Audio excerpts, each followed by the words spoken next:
Right. Good evening, everyone. Good evening. It's so nice to see you all there. And welcome to our new webinar. Is this something hasn't been done before in design and build sector? Is this a very new, very so like you said, we're trying it out. We're trying to give as much information back to community as we possibly can.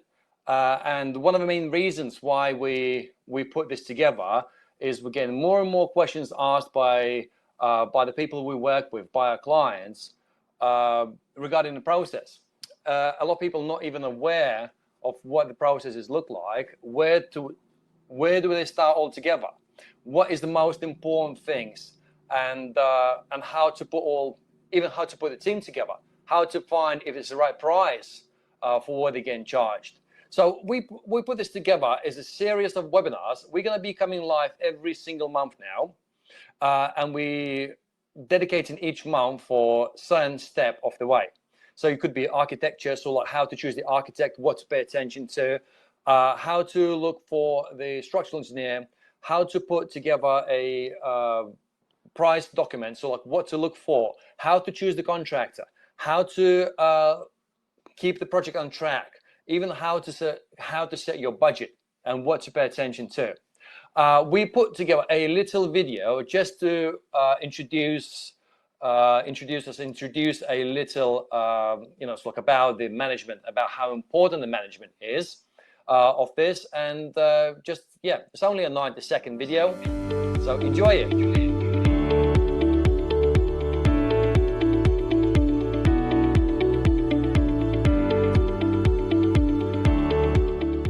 You've been dreaming of your home renovation for years, and you searched long and hard for the right contractor.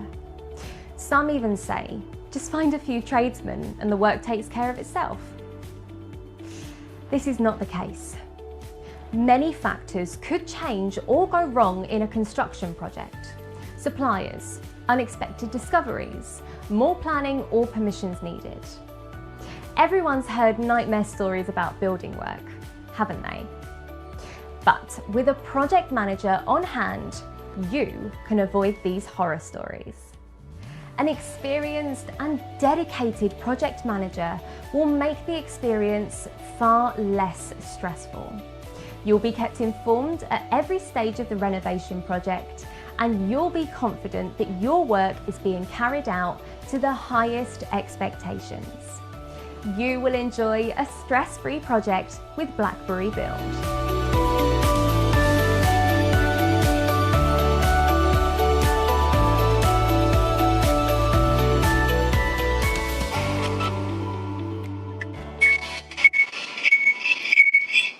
Right, hopefully you enjoyed that.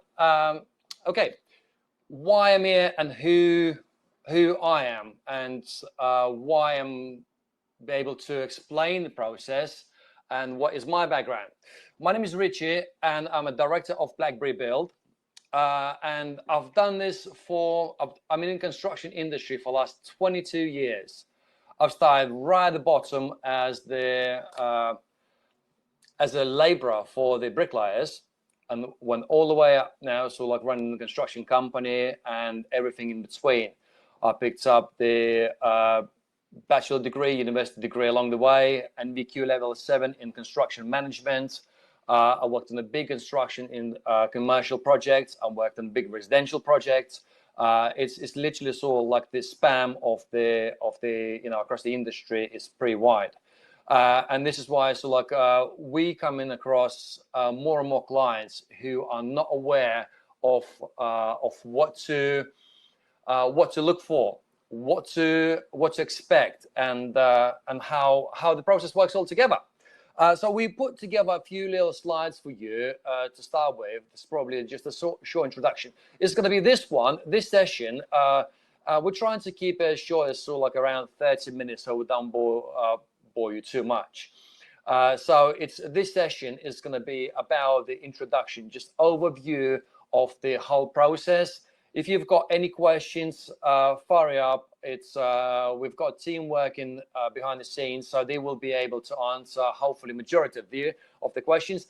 if there are sort of like something or so like they're going to be bringing back to my attention as well, so we can discuss that live here as well. Right, so if we go to a few short slides, we would say that there are 7 major sort of like things you need to look for in this process. So like 7 main steps across the way. So first one, and probably one of the most important ones, is the brief. Brief is something that's actually sort of like the first line I really like. Knowing what you want goes a long way. That's a really great explanation about exactly what that is. Knowing exactly what you want to achieve, which means, so like when you go for the project, it's if you go for do you need more room for family, so downstairs, like for example, if it's sort of a few-story building, if you would like to get the more living area, so like more space in the lounge for your family to come together, more dining area, so like a bigger kitchen, and so forth. Or is something completely different. For example, you need more bedrooms. So like it's a completely few different ways. And the style, the way you live, do you like something like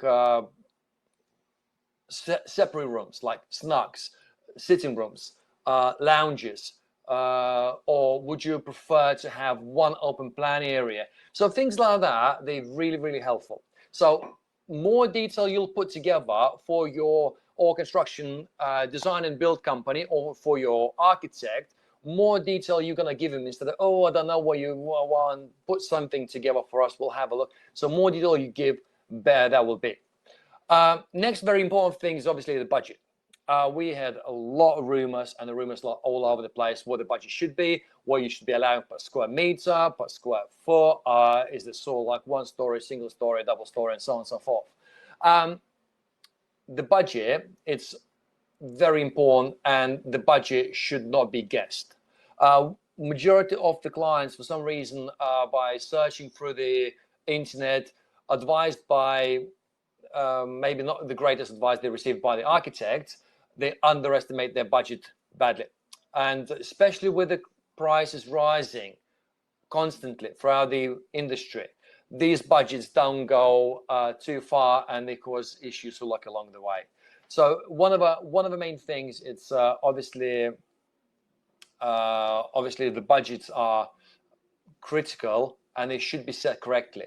To set the budget correctly, the best person to advise is design build company give you a budget. So like if you've got the budget, so like they're not unlimited. They always, people are right, okay, this is what I've got, so like, or can borrow or can do something. This is what I've got, and the other question is what can you build for that? So combine them two together, make your budget work. Is brilliant, and this is all like exactly what we need. We've got some questions coming in actually, and I'll try to introduce them as well. So we're going to go through them very quickly, so we've not bored too much. So get them interested for you. I'm really nervous moving forward. I have recently had work done, and the bill that chose not returned left me in a lunch. Oh, I paid a lot of money for upfront. How have I lost a lot? Oh my God. Okay, how do you recommend what to look for when finding a bill that it was being so stressful? Okay, yes, we will get to the point. We will get to that in a certain a little bit further down the line. But looking for the builder, just very briefly, very quickly. Recommendations are great, sort of like from what you've seen, but you're gonna be as good as your last job. So it's basically, if the jobs did go well, that's great. If the jobs because sometimes the recommendation and the company is sort of like they only done a couple of jobs right, and they get recommended a lot. They take another 4 jobs, and they all go the wrong way up. But a couple of things to be aware of is what companies or what accreditations they hold. What members are they members of any association, federation of master builders, or anything like that along those lines? That would be very, very helpful. Health and safety side of it is very helpful as well. It's a lot of companies out there not even aware of health and safety, or clients not even aware of health and safety. Something like member of chairs, for example, if the company, you can search the company you choose, you can look them up in every way you can. So even so like accreditations, you can search them up. So like if they belong to those associations, something like CHAS accreditation, for example, for health and safety, you can look it up if the company has one. Federation Master Builders is another great one for the residential market. Yeah, you can look them up for if they've got one. So there are many ways of choosing the company. Obviously, checking the background, checking how long they've been running, checking who's running the company, checking so like it's many different ways. So, but due diligence is a must before you proceed with any project. So hopefully that is sort of like, but being in this situation where you are, it's probably one of the better ways to resolve this. Answering this question is one of the better ways to resolve this. It's if the budget is really low and you can't really afford to redo the things what has been done wrong and you lost quite a bit of money, I think the insurance could be an answer. It takes a few months. It does take a little bit of time to go through the different processes, but it could be a solution to the problems where you left with in really bad condition. So hopefully that helped for a little while. I don't want to go into too much of a detail because I'm trying to be cautious of the time here. Team is one of the most important things who's going to make or break your project. Team is sort of like something like if you have you would need an architect. Architect should be chosen for every single project. I don't believe on anyone who said, oh, don't need any drawings, I can build it like that. I don't think they would be responsible for design issues or design faults if there would be any, because they haven't been trained to design and they haven't got rights, qualification, or even insurances in place to cover if there would be any problems with the design. So architects, the structural engineers, the surveyors, someone like even building companies, project managers, they all have to be selected really well for the team of your, we'll call it dream team, so to build, to deliver your project. And this is very important. I mean, to just a few accreditations there on the bottom of the slide, these would be sort of like the ones you could check your team out. So if so like in regards to health and safety, in regards to quality, in regards to like these are the ones we carry in our company. But any of those accreditations you would see, you can check the company out. That will be giving them a lot of credibility, and it should be a reputable company carrying them out. Right, documentation. Documentation, it's a crucial part of it. A lot of people start projects and they don't have no paperwork in place. It's literally they selected a builder, what they call a builder, and this is where the horror stories come along, and they just paid some money, especially cash, and off you go. And when problem hits, and builders, especially not great builders, where they pick up their stuff and go because they got paid cash and there is no contract in place, they just that's where the problems occur. So first things first, I think documentation before any project begins, before anything happening on site, documents are the crucial things. Is there anyone so like around here, it would be great to know, so like the people we've got joining here tonight, what stage you're in, what sort of like are you doing any sort of like projects right now, and what stage you're in, and we could discuss those stages in a little more. Do you need any more advice in a particular stage, so we can go through that as well? Right, so the main things from all the documentation, I would say architectural drawings is a must. Anything you build for anything, so like starting from, I mean, maybe not the shed, but so any outbuildings, I would highly recommend drawings for that. So you've got, what final values you're doing. So like if it's any habitable spaces is a must. So if you're doing any extension, even permitted development, which is so like you don't need planning permission for, even there, I would highly recommend drawings for that, because that's the first thing to disaster when you haven't got drawings. Written detailed scope of works. That is very important because you detailing exactly what you're going to be doing instead of build extension, and that could be a little bit vague, or cause oh yeah, that wasn't included, I didn't mean that, I was thinking so like it's going to go that way, and things like that. Written detailed scope of works goes a very long way. Approved approved planning application. So it's so like this: if you need planning application for your project, this must be approved before you start any works. This normally takes a couple of months. Get drawings done by the architect, agreed of what needs to be done, and this will go through within a couple of months. Everything's done smoothly and great. Pre-planning applications can be just to ask any questions, planning officers, or try your thing. Where is it going? So like to what objections they might have. So it's sort of like planning is crucial. Structural engineer's drawings, no work I would ever. I've got a structural engineer's degree. I would not attempt to build anything without calculations and drawings, and I would not advise anyone to say, "Oh yeah, I've done it loads of times. I know how to support that. Go in there and doing it."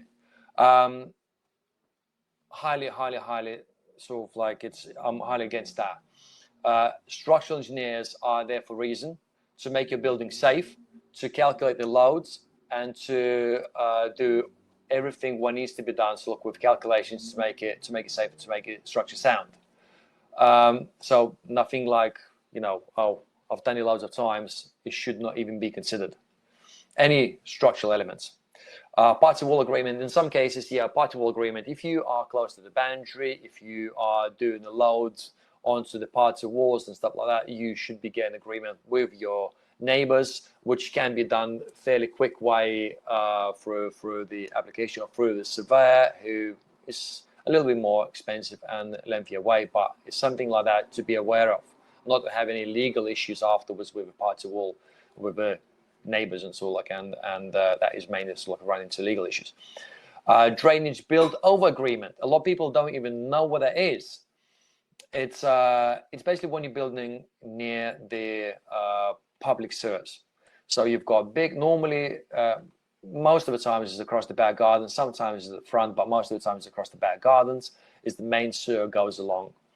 And if you're going to be building, most of the cases is anywhere near between closer than 3 meters to the sewer, you should get a build over agreement from who the sewer belongs to. So it could be Thames Water, for example. It could be, so like if you're in Essex area, so like sub water, Anglian Water as well. So it depends where you are in the country. So your local provider should be going this.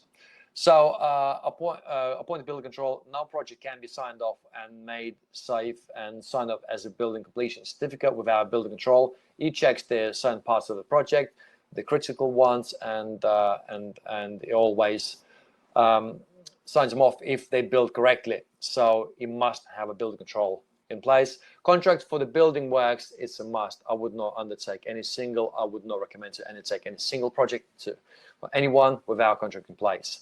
That is just the sort of like you're asking for trouble to start with. And copy of insurance of your building company. If something goes wrong, it will be sort of like the first point of contact is insurance in place. Even if if builder hasn't got insurance, I wouldn't even go anywhere near it. Okay, contract. Contract is something that something I would not, like I said, would even get spade in the ground without contract in place. Contract is a must. So it provides you, gives you, explains your responsibilities and duties for both parties. So makes it safer, makes it, it's legal agreement. It's not sort of like something you just drawing up and for the sake of it, and we're going to throw away. It protects you, well, a certain way protects the building company as well a little bit, for them to be paid for the work they do. But at the same time, it protects you for any issues, for anything what could potentially happen throughout the works. It protects yourself. So something like, even if the builder hasn't got a contract in place, or hasn't got templates, anyone could go online and just Google JCT construction contracts, and there are templates. I will put that in the comments, or my guys put it in the comments. It's JCT construction contracts, and you can get them online, even templates online, and you can download them, get adapted to yourselves, put your details, and get it signed. So that will be one of the main things for you to look out for, right? We could go to one of the questions we've got here. Right, so one of the questions: going to exchange this week and then going to start planning applications, looking to extend, taking the roof off and changing the layer of the second floor. I may go into the loft, also to extend further into the garden as a double story. That's a sort of like great plans for this. Definitely go for planning applications. So like obviously because you can't build that off the permitted development, right? Main thing is the brief. So like understanding what you would like to have in a building, how many bedrooms you would like to have, how many, so like what size living areas, and sort of like what you like doing in the house. The brief, it would be your key point, starting point for this one. Again, with the budget, be cautious of the budget. Obviously, the ones you explain in there, they will not be very cheap and very sort of minor changes. So that's why with the budget, I would say one of the other things, quite main things as well, probably I would highlight the budget. A lot of people, for some reason, still like to keep their budget as a little bit of a secret. If you are dealing with a reputable company or reputable architect, your budget probably should not be a secret. The only reason I'm saying that is that will help you along the way. The guys like that could guide you in the right direction. They could, if your budget, for example, what you build, let's say, I'm just giving you an example, completely out of the blue. Now, let's say your budget is something like £100,000. Please don't forget that 20% of that is VAT. That VAT, I mean, look, if you're trying to, some companies would say, oh yeah, we'd offer that with no VAT or something like that. It's great until everything is great. We don't do that as a company, and we don't accept so like those kind of projects for cash deals. We don't do that. So like, and we highly against that. One of the main reasons it's everything is great while it's great until something goes wrong on the project, and this is sort of problem after problem after problem. And this is where, so I said, oh yeah, okay, guys picked up the tools and gone because they're being paid cash and there was no contract in place.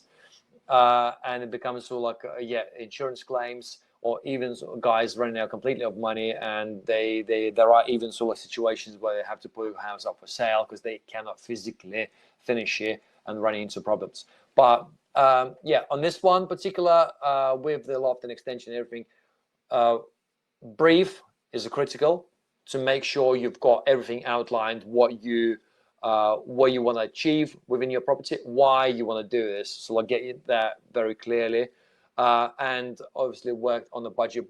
Probably architects intend to do. How many architects we work with? We've worked with quite a few architects, but architects always refer us back to us, so to set the budget. So we work very closely with a lot of architects, and we set the budgets in that case with architects together, so like what we're trying to achieve for the client.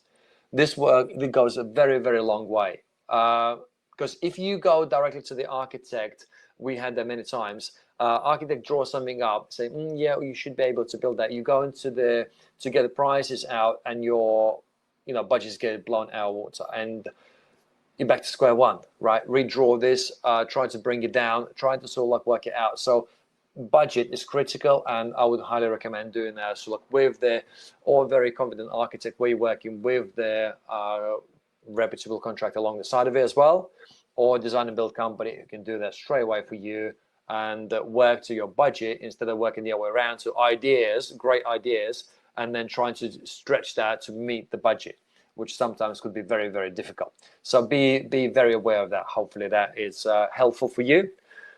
Right, contract. Yeah, contract is in place, and contract. So like you've got the contract. You have to have a contract with your builder, with your contractor, and it's something so like be very cautious about. Keep the project on track. That's another one. It's very important for yourselves, as what they say. Right? Okay, we'll do the project within. I think we'll finish about 3 months. What that means most of the time, 2 months or 2.5 months later, as a client, you look on site and you think, do they have 2 weeks worth of work, so they finished in 3 months, or do they have 2 months worth of work and they finish in another, it's like in 5 months altogether instead of 3 months.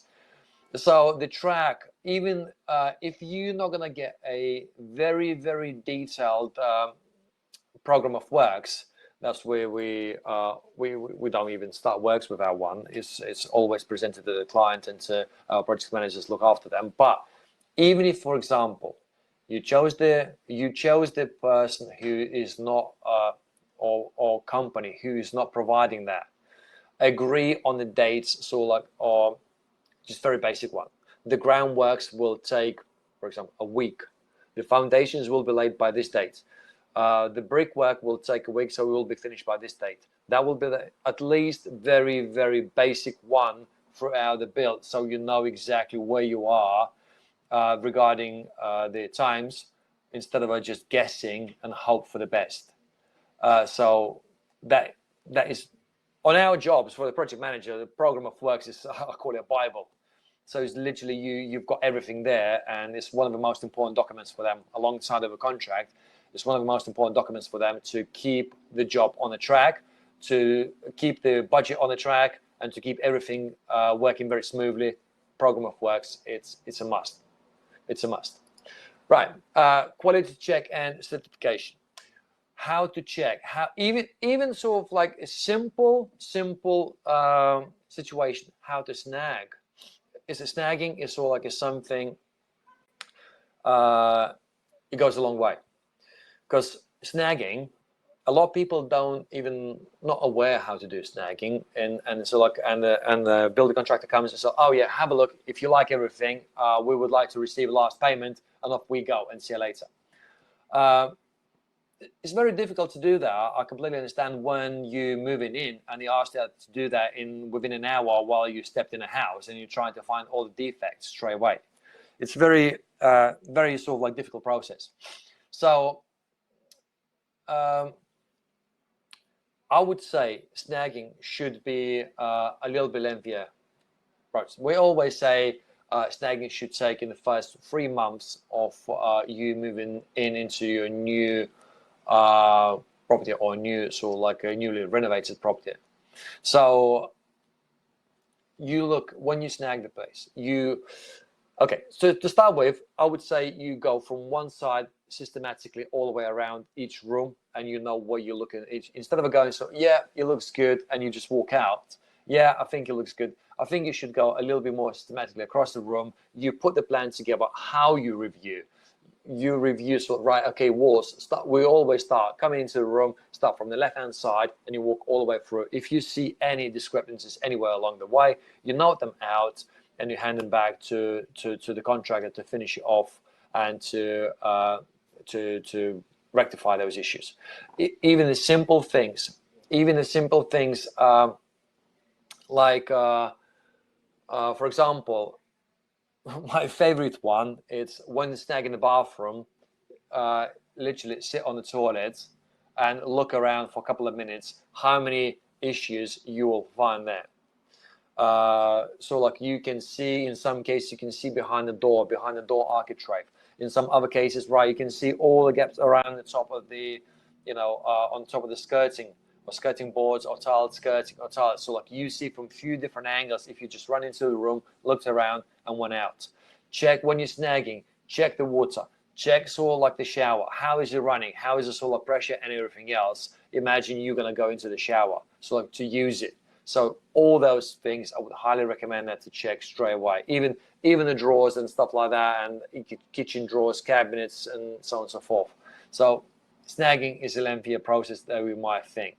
But we will get the whole section of that. We can do snagging templates for you. We can provide a lot of information on that side as well. Certification as well. One of the most important ones, it would be receive the completion certificate from your building control. Building control should issue the completion certificate at the end of a build. If you haven't got that, that means there are some issues along the way where the building control doesn't want to sign you off. So you better find out what is it and why and what can be done to rectify that. I would highly recommend to keep in contact with the building control, or give at least your details to the building control. If there are issues along the process, you could be notified about them.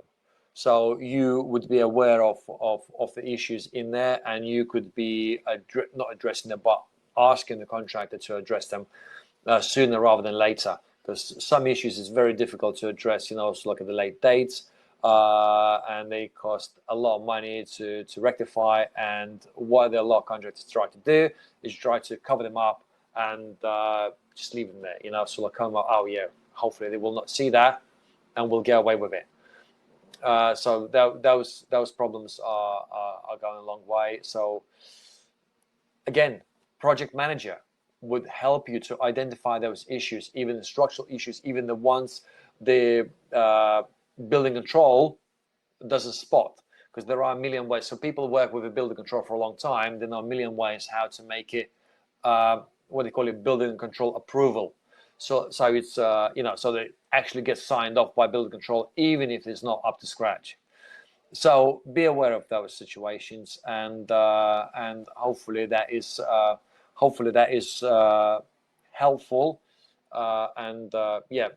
Oh, one more important thing is should have at the end of it electrical certificate, electrical installation, or if there were minor works, or for minor works or periodic inspection. So basically that electrics have been tested and they've got certification for that. You can request a copy, and 100% we provide copies to every single client of ours. Some electricians say, oh yeah, I'll send it to council. I say, okay, please provide the copy, because it goes together with the file and completion file for our clients. So that goes again in the file, and the gas safety certificate as well. If the law or the regulation states you can be not gas safety registered, you can shut the gas, right? So you can close the gas if there are any issues with the main valve. But if there were any works were done to the gas system, you, not being a gas safe registered person, cannot open the gas and let the gas run again. Even if they've done the works and they haven't tested it or issued it with your certificate, highly recommended. Even if they've left their valve lever there or something else, do not open the gas yourselves. Ask for gas engineer to do that, to test it and to open it and to do that. So it's just sort of like, because that could cause numerous issues and numerous sort of problems, and that could be a really sort of like bad experience, let's call it like that. Because two things, water, if it gets a leak, worst comes to worst, you'll get wet. If you've got problems with electrics or gas, it's been known that it causes lives. So with those things, I would highly recommend not to mess around and get the professionals to check them out, sign them off, and issue the certificate. So you've got that, and you've got a validation time on the certificate as well. Right. So this is just a very brief overview of what we've been doing. So like how to run this, just the process. So like of any construction, like residential, starting from new build, finishing to little internal refurbishments. The process is very similar. For little residential like refurbishments, you might skip planning application, and you might skip if there are no structural elements, you might skip structural engineers drawings. If there are no structural elements moving around or adjusting. Sometimes people say, oh, it's a plasterboard wall, knock on the wall, it's just a dry line wall, we don't need a structural engineer to take this wall down. Be very cautious, because some of those walls, especially in timber frame buildings, or they call it timber frame buildings. Internally, it's a timber frame, but from the outside, there's still a brick covering on the outside. Some of those buildings, especially those buildings, they hold, those walls are load-bearing walls, and they do hold the floor joints on them. And by removing that, your top floor will or could drop down, because basically you're removing the supporting wall between the two joists. So things like that, I would not recommend attending yourselves. So like, obviously, the further inspections need to be done, and you know, inspection holes done and checked and everything. So be cautious.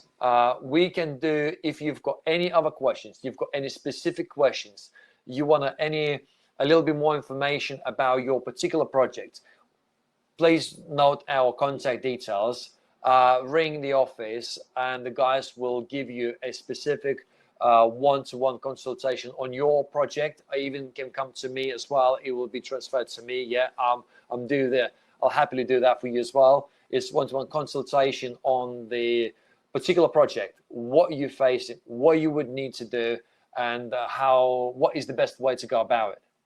So don't hesitate to give us a call. It's all completely free. We're trying to educate as many people as we can right now, to give back to community, to stop or to minimize camp builders and the projects left by them in such a state that it's some of the scenery we have to witness. It's just mind-blowing and shocking, where it's not only poor quality of workmanship, but it's really dangerous situations, where some of them, they even sort of like the whole massive chimney breasts are hanging off the couple of ceiling joists and things like that, where it's been left like that and covered, where people are not even aware of that, and it's structurally dangerous and even sort of like life-threatening sort of situations. So that's why it's like, I would say, professionals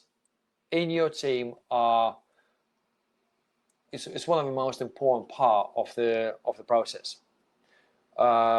If you've got questions, we can sort of like help you like step by step. If you've got questions, we can consult you which way to go, and we can advise you the best way possible. So don't hesitate to get in touch if you would need any more information.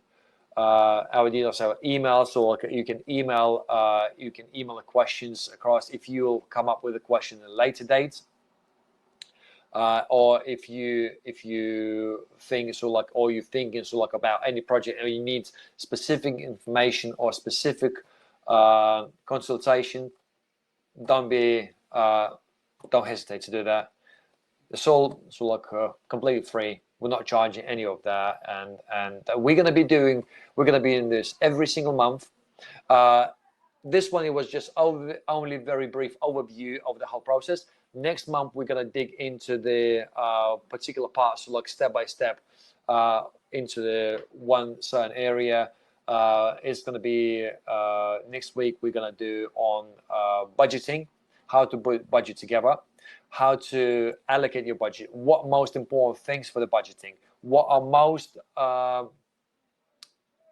greatest mistakes people make, what is most common mistakes, what are most common mistakes, and what to have to bear in mind, how to not to get bombarded with oh yeah, by the way, you know, so like your work's just gone up by £10,000. Can you give us another £10,000? How to overcome those issues? We're going to be covering our new webinar, which is going to be next month, and I really look forward to see you all there.